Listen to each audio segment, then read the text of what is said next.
we are talking about API 653, Storage Tank Inspector. If you go to API ICP and Google it, and you find, if you go to Google and you type API ICP, and click on that api.org, you get this screen. So you can see here is there is schedule and fees, certification, apply, exam and scoring, and then there are other links. We start with schedule and fees.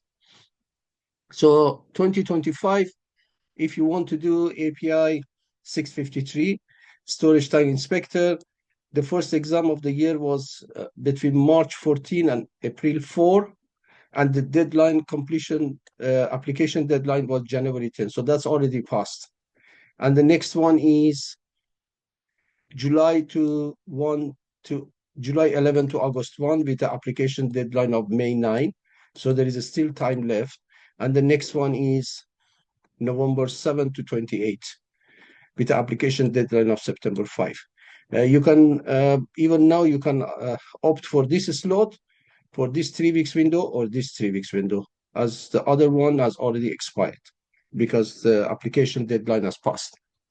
Now, what is this 3 weeks window? So once you apply for any API exam, you upload your documents, you fill in your experience level, you provide your references to verify your experience, because some of the API, including 653, needs some prerequisite.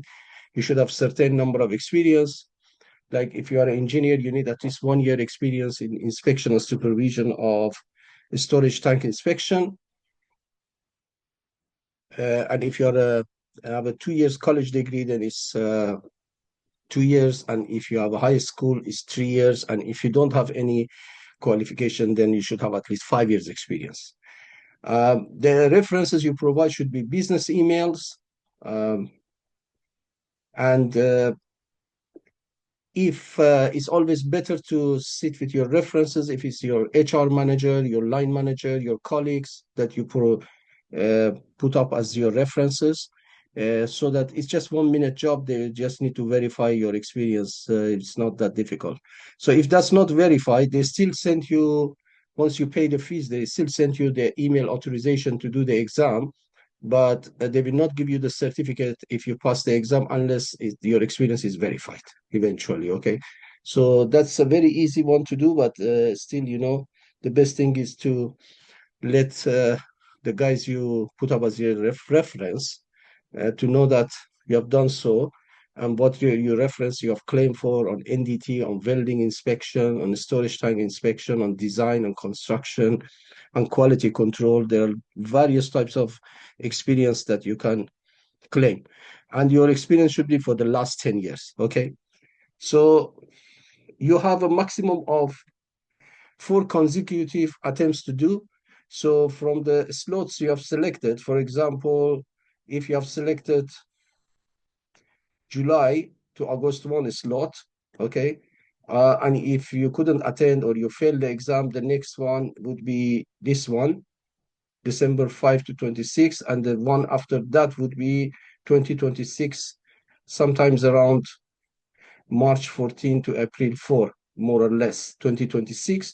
And the next one would be back to July 11 to August 2026. So 4 consecutive you can do. If you, within these 4 consecutive or 1 year, you cannot pass the exam, then you have to apply fresh. That means you have to do all over again, okay? So for the slot you have selected, from that slot onwards, you have 1 year, which is equivalent to 4 consecutive exam you can do. Now let's go to fees. The fees for API 510, 570, and 653 is $1,070 US dollar. Now this is non-member fee, and for member fees $835, but there is no individual API membership. It should be a company member. So if your company has got an API monogram or logo and is a member of API, you can avail that discount of $835. So not many companies they are have API logo in all over the world. I think it's around 4,000 companies. So you end up paying $1,070. So there is no individual membership. When they say API member fee, there is no member fee like ASNT, individual member. So you apply for it, and which means you create an account with API. I will go to that section and let you know how you do that. And you pay the fees, you upload your qualifications, your experience, and your two references, and they send you an email authorization with a link to Prometric. Now, Prometric is the uh, contracting agent for API to hold the exam. And so with the link the API provides you, you go to Prometric, put in your candidate number, and then the slot you have selected, the 3 weeks slot, the window you have selected, you will select the time and date uh, of your choosing. And then also you put in your city, name of city, or your postcode or your zip code, and they tell you where is the nearest Prometric test center. Now, during COVID, all the API exam are used to be also remote. You had the option to do it remotely.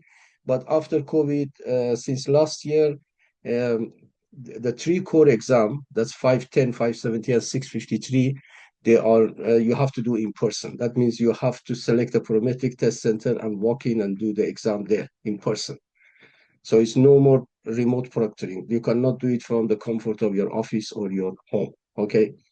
Now, for recertification, once you pass the exam every 3 years, you have to pay $845 and also demonstrate that for 20% of the time you were involved with storage tank inspection, and also provide two references like before.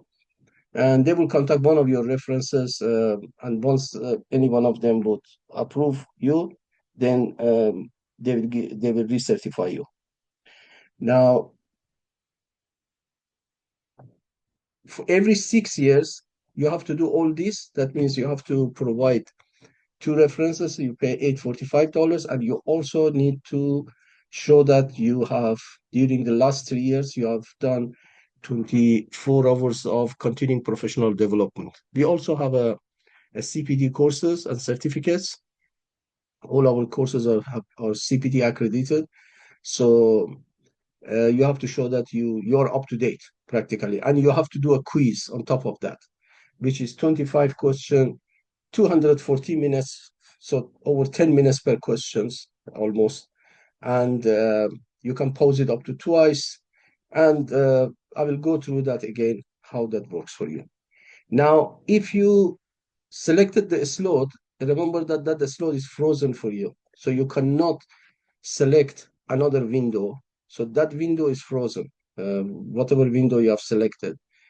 You can only attend the exam on that. If you don't want to attend or you fail the exam, then you reschedule, and it's $350, and you go for your next slot or window, or the one after that.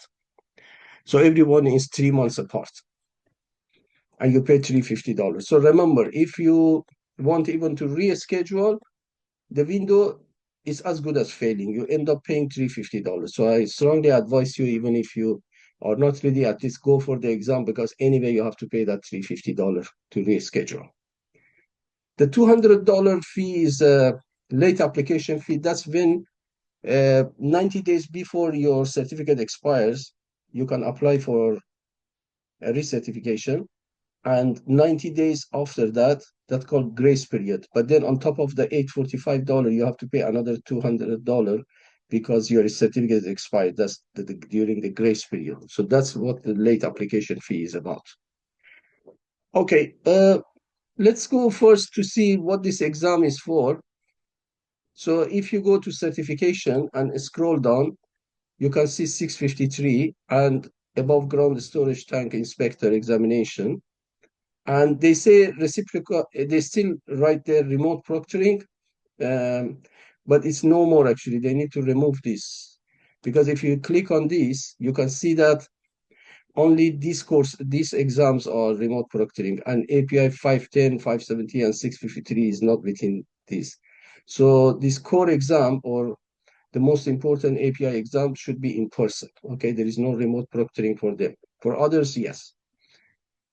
Now, as you can see here, it's about you are expected to have a broad knowledge base relating to tank inspection and repair of above ground storage tanks. Now, API has categorized this into 4 levels. The inspector position, the level 1 is entry level. So any inspector who does the inspection supervised. Level 2, uh, which is this exam is about, is that you do the inspection unsupervised. Level 3 is supervisor, and level 4 is mastery level. Now you will be tested according to level 2, the minimum knowledge that you need to have in order to do the above ground storage tank inspection unsupervised. Okay, so it's very basic. It's a very basic, minimum basic you should know, and that's why a lot of questions come from vocabulary, from the concept, and the API exam is about the concept. It's not about memorizing things. Obviously, there are some practical type of questions that a API inspector encounters on a day-to-day basis, and he's expected to remember it without referring to codes or standards and recommended practices. It's called practical questions, and they normally come in the closed book part. So that means that you are expected to know those information without actually referring to codes. And then there is an open book part, uh, which does not expect you to know all these formulas, but you should know where to find it. Okay, and it's about the concept. Like they don't normally give word by word answer from codes and standards in the as an answer to API exam questions. They want to know your that you understood the concept, you understood the codes, the standards, recommended practices, and you can apply them. So it's very important that you understand how these standards and recommended practices work. Okay, and API recently has been also is ANSI, also approved by ANSI, American National Standard Institute. So that means they are also being approved by ISO 17024, international um, uh, accreditation bodies for training. So it's a very powerful certificate. And because all the plants and terminals and distribution center for oil and gas, or they have storage tanks, and because they need to be insured, and in order to be insured, they need to be certified fit for service or purpose by an authorized inspector. So that's why this is a very powerful certificate, like API 510, 570 pressure vessel and piping inspector. And mind you, there are 1/3 of the reference material that you need to study is similar, like 571 damage mechanism is similar in both 510, 570, and 653. ASME Section 9, welding engineering, API 577, welding inspection, ASME Section 5, NDT, and API 576, pressure relieving devices. These are all same. And even, the actual codes, inspection codes, more or less the philosophy is same. They work on half-life, inspection interval. So let's go see how this, so we have two references here. One is the publication effectivity sheet, and one is the body of knowledge. So body of knowledge means what you expect to know, and publication effectivity sheet means what reference documents will be used for examination, so that you have to study.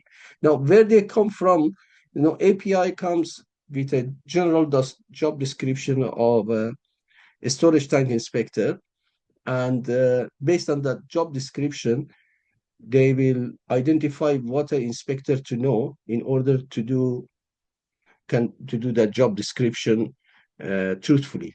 So based on that, they come back with the body of knowledge, and then they come back with the reference study material. Okay. So let's go. You can see two here. One is 2024 and one is 2025. So every year, these publication effective sheet and body of knowledge, they change, mostly this. And so it will be a revised one compared to last year. If you click, now you have to study, because it's 2025, you have to study this one.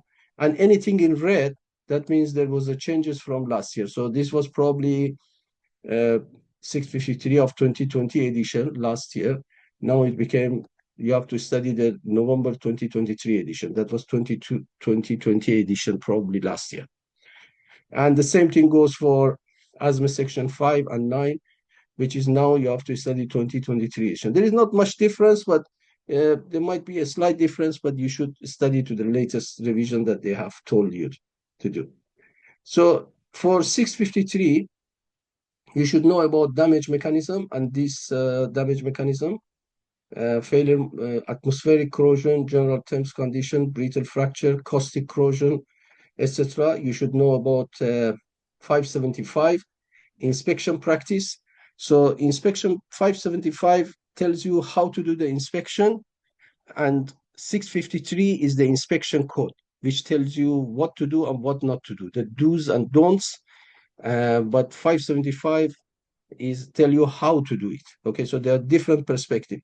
That's why you see there is a lot of similarity in vocabulary, in actually the topic itself. That's why we brought it in our training course, one after the another.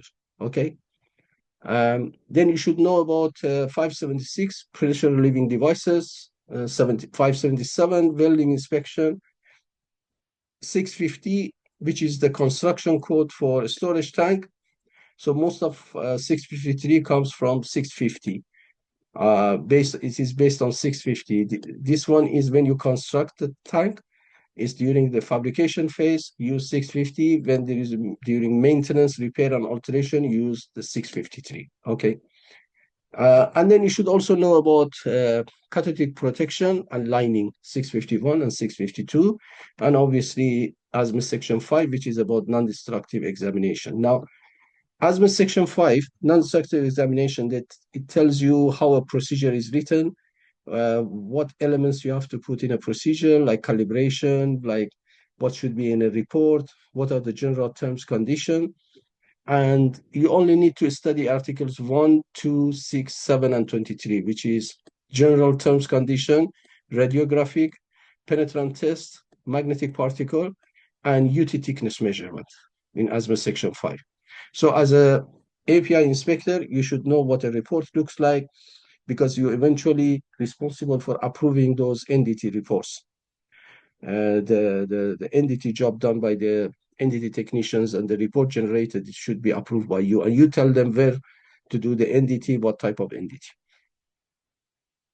And then you should know about ASME Section 9, if there is any repair, alteration, welding to be done for that purpose. So there should be a WPS and welder performance qualification, welder's ticket, and PQR. So you should have, it's a very simple one. You don't need to be a welding engineer, but you should know the ABC of WPS and welder's ticket. Okay, so this is the what is recommended to study, and obviously, would be the question come from here. Now, the body of knowledge, if you again click this body of knowledge, you can see that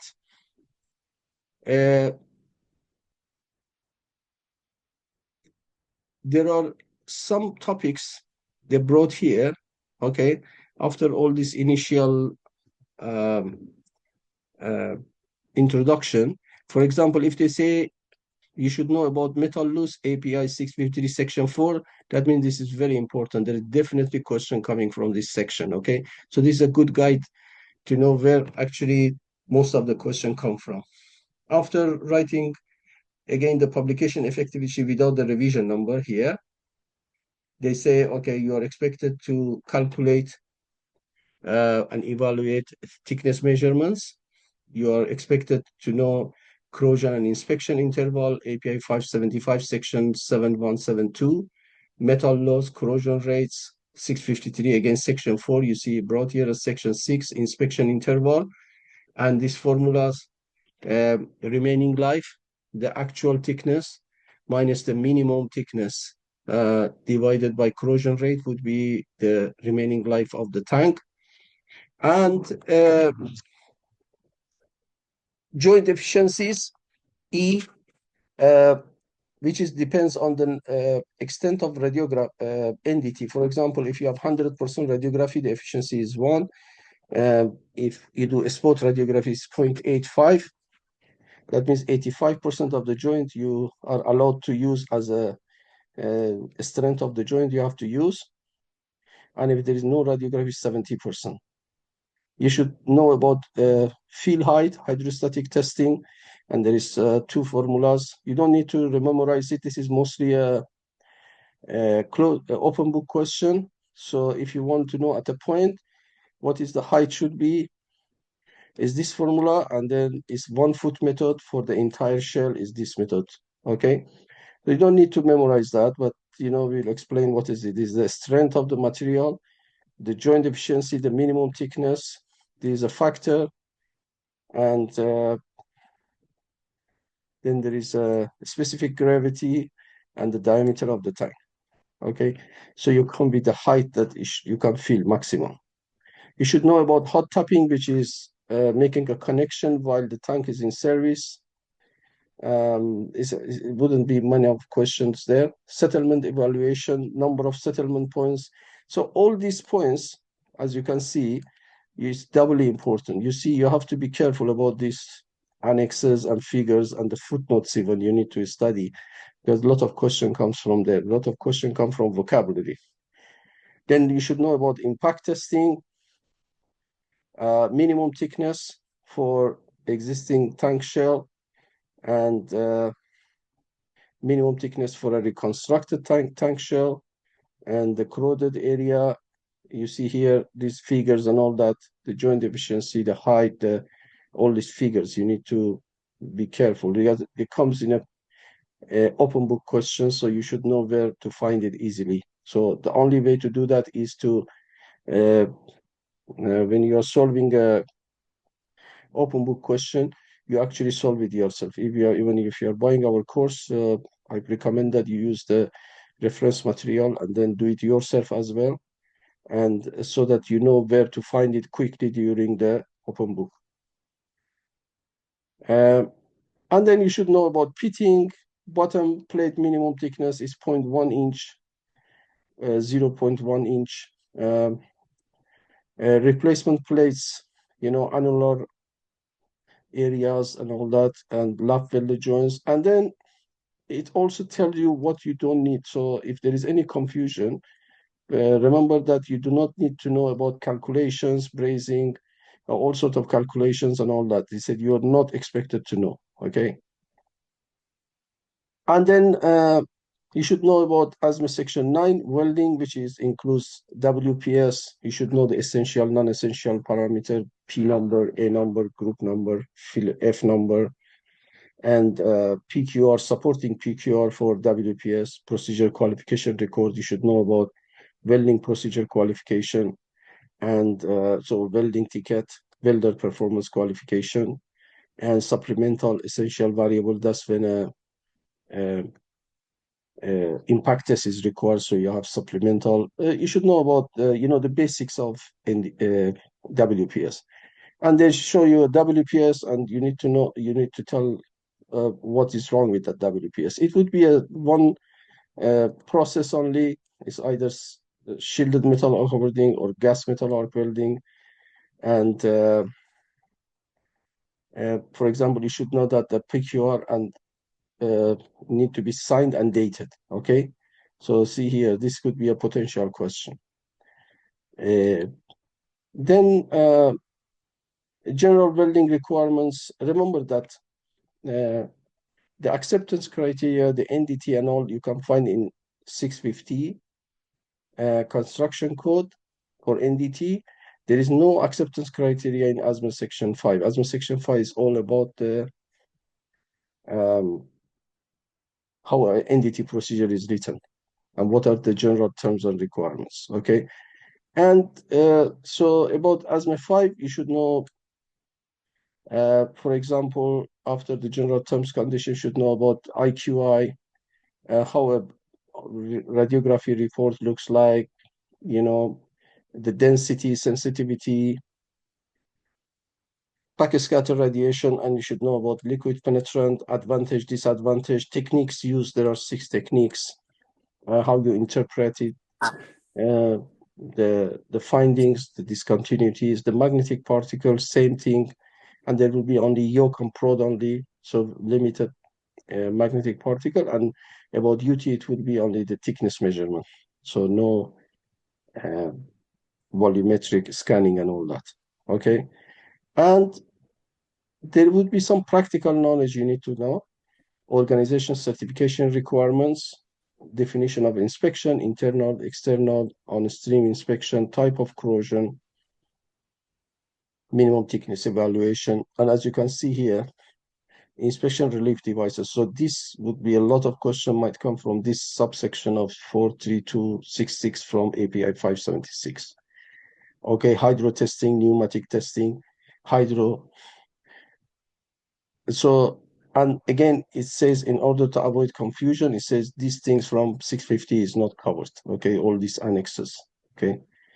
And specific practical types, you should know about damage mechanism, inspection practice, 575, and it lists what type of tanks is covering, the causes of corrosion, insulation, types of external, internal inspection, and 576 safety relief valves. So it's actually reiterating the whole thing. And about 577, you should know about welding inspection processes, procedures, welding materials. And then 653, NDT testing, types of, again, tanks covered, NDE personal qualification. And as you can see, the list. So this can guide you. And about tank lining, catalytic protection, and tank lining, you should know all this barely. Okay, let's go back to, now that we covered publication effectivity sheet and body of knowledge, this is 7.5 hours long exam. Now I need to give you some tips. So closed book, you have 110 questions you need to answer in 2 hours 45 minutes. That's on average like 90 seconds or 1.5 minutes per question. So you have to be very careful with your time management. So that means on average, minimum, you should answer 40 questions per hour, okay? So that you can cover it in 2 hours, 45 minutes. You should be faster than that, because I would recommend that you allocate 15, 20 minutes to look at all those flagged off questions, those questions that you're in doubt, so you can flag it off. I'll tell you how that works. And then during the open book, after 45 minutes break that you can go for lunch and come back, you have 3 hours, 45 minutes to answer 60 open book question. And that is on average 3.5 minutes per question. So if in 1 or 2 minutes you cannot solve a question, open book, flag it off, answer it because there is no negative marking, but flag it off and move to the next question if you can't find the answer in the codes and recommended practices. Chances are when you're looking for other answers, you find the answer to that question. So make a note of that number. During the exam, they give you some pencil and papers, and then you can quickly return back and answer it. Don't stuck in one question for more than 2 minutes or 3 minutes tops, because then you will be short of time, and you want to answer all the questions. Now, there are a total of 170 questions, and 140 are scored. The remaining 30 are pre-test questions. Now, how this works is API has over 1,000 questions in the data bank, and every time they revise that and all that, because the publication effectivity sheet changes, the reference document changes, so they revise, they bring new question. Okay, now this question is designed and checked by one subject matter expert and checked by 3 other subject matter experts. They want to see whether the question is clear, and is it a question that a API 653 inspector need to know, should know. Okay, and then they use it as a pretest or experimental question, and so they want to see if those questions, there are enough number of people has answered it. It was not that difficult or that easy, on the other way. And then once it passed that test during the pre-test question, it becomes a permanent um, part of permanent API question data bank. Okay, but because these pre-test questions are not marked, so you have to answer all the questions because you don't know which one is scored, which one is not scored. Okay, now I always advise you to go 30 minutes before your exam start time, because once you walk into the Prometric Test Center, they check your ID. You should have a government issued ID, like a passport or driving license, and it should be valid. It should be a photo ID and it should be valid.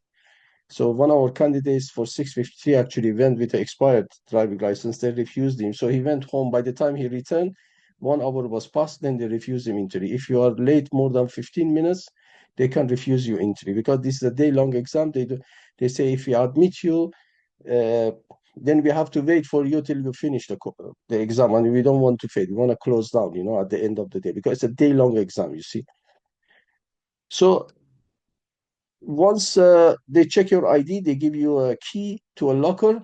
They give you a lock. You go to a locker. You put everything there. You cannot carry with you your mobile phone, um, anything with you. Practically, no pen, paper. They will give you a pencil and paper if you want, and a handheld calculator. And they will check your glasses, see that there is no camera in it. They will check you with a metal detector that you don't have any recording device or anything as such. They will ask you some security questions. They take your fingerprint and they take a picture of you and they ask you to sign in and you go in.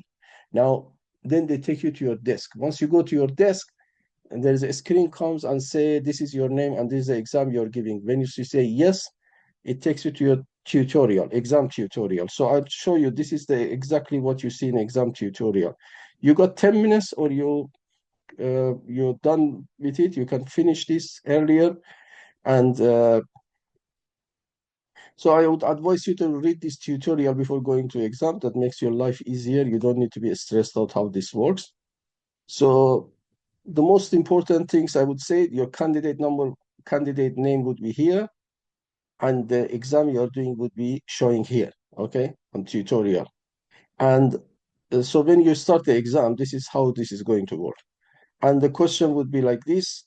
So if you hit on any of them, the question comes. And the remaining time would be on the top. You can see how many times you have left. So, and how many questions you have attempted. As I said, if a closed book, 40 question, 1 hour. Open book, 16 question minimum, 1 hour.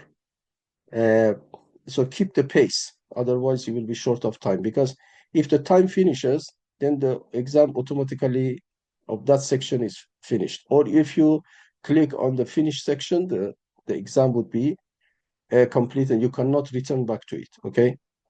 So there is a back next button, or um, as I said, there is a time remaining. Keep an eye on this and make a steady pace to finish the exam. Allocate, and if it's a long page, you say this page requires scrolling before you answer it. You have to scroll it.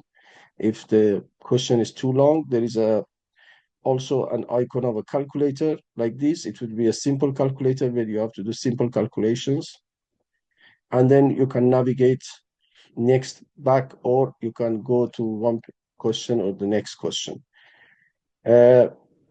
Once you click on a answer you have chosen, it changes color to show that you have chosen this answer. And normally there is no two answers. If there are two answers, if you click on two, if they ask, but I haven't seen multi-choice questions. I haven't seen. And there is a drag and drop, and there is a line connecting the dots. Like they show you, this is mostly 571. They show you a picture and say what sort of corrosion it is. So please look at the pictures, not only 571, everything, the footnotes and everything. They're even more important than the actual text in the codes and recommended practices. And this flagged off question, I found it very, very useful. So any question, please answer it, but you can click on that flag off. So it will be part of the flagged off question. So at the end, you can come back to it. Okay. If you're not absolutely sure about that question, you can drag the mouse, so highlight it. You can right click, so strike that question so that you can focus on, say, if you have four answer here, and you know two answer A and C are definitely wrong. So you right click, so you can focus on these two and choose the best answer. Okay. And this is all about navigating within the uh, codes and recommended practices and standards. So this is 510, but you would see on 653, you will have 653 documents here. Remember that these documents are the word searches on PDF, they are disabled, so you cannot go, say, to 571 and search something and go and find that particular word. So you should know where is that. There is a table of contents, obviously, you can see.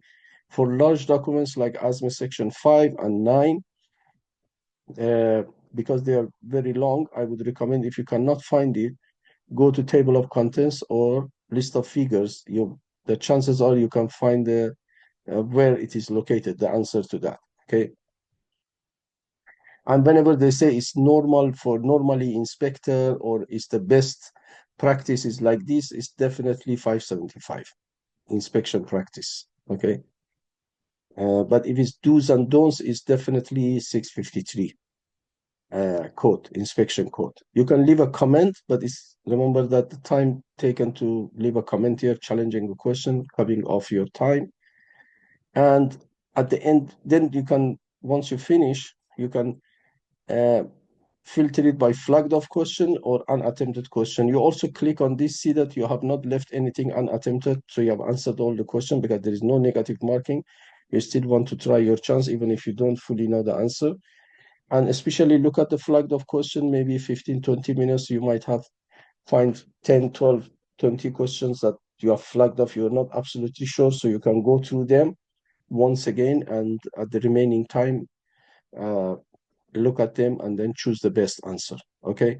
And at the end, even if you say finish the course, it will ask you, are you sure you want to finish it? You say yes, finish, and it will finishes. Or when your time is up. Now, if you um, there was one guy, he finished the close part, close book part, and then he went for lunch. So you have 45 minutes break. Remember, the minute you finish the second part, either you finish it or your time is up for the first part, 45 minutes break starts. Okay.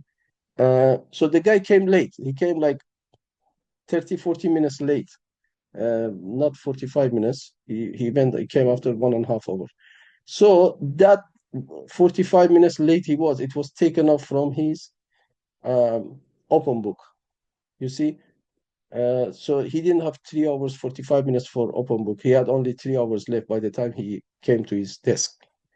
Because the time when that 45 minutes break finishes, the open book automatically starts, regardless whether you have returned back to the test center or not, you're at your desk or not. So always, I recommend that you go 5 minutes, 10 minutes earlier than 45 minutes. So because you have to go again through the security check. And the other tip I would like to give you is that before you go start any part, close book, open book, have enough water, go to toilet, come back, so you don't need to go to toilet during the exam. Because if you want to go to toilet or for drinking water, you have to check out